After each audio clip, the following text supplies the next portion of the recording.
তো আজকে আমরা চলে এসেছি আমাদের কৃষ্ণনগরের যে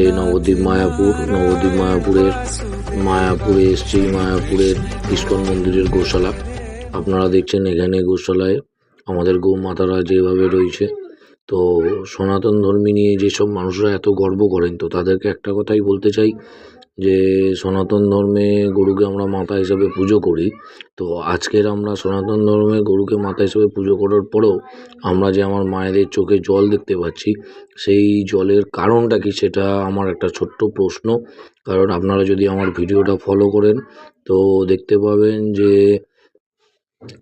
আমাদের যে গৌমাতারা যে গোশালায় বাঁধা রয়েছে ইস্কন মন্দিরের, মায়াপুরের সবচেয়ে বড় মন্দির ইস্কন মন্দির, যেখানে সব পর্যটকরা যেখানে ঘুরতে আসে, তো সেই ইস্কন মন্দিরের গোশালায় গোমাতাদের চোখে জল।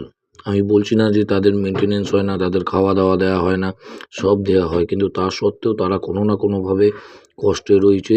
তো সেই কষ্টের কারণেই তাদের চোখে জল।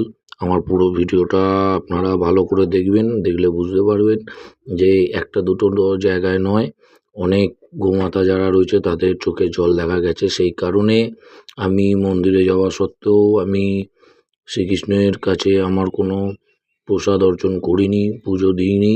তার একটাই কারণ, যেখানে মায়েরা দুঃখে থাকে সেখানে কোনো পুজো দেওয়া সম্ভব নয়। এটা আমাদের সনাতনী ধর্মের ক্ষেত্রে খুব একটা খারাপজনক ঘটনা।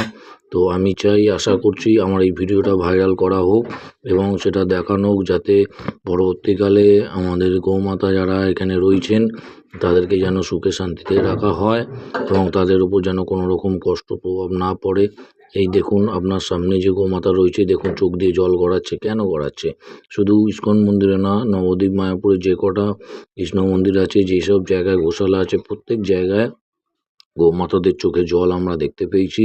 তো তার জন্য আমাদের সনাতন ধর্মের প্রত্যেক হিন্দুত্ব ভাই বোনেদের উচিত যে এই জিনিসটাকে যেন বর্জন করা হয় এবং তাদের যেন সুখে শান্তিতে রাখা হয়।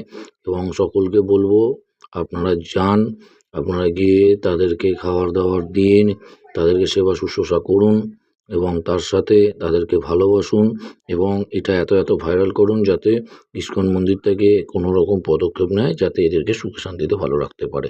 নমস্কার।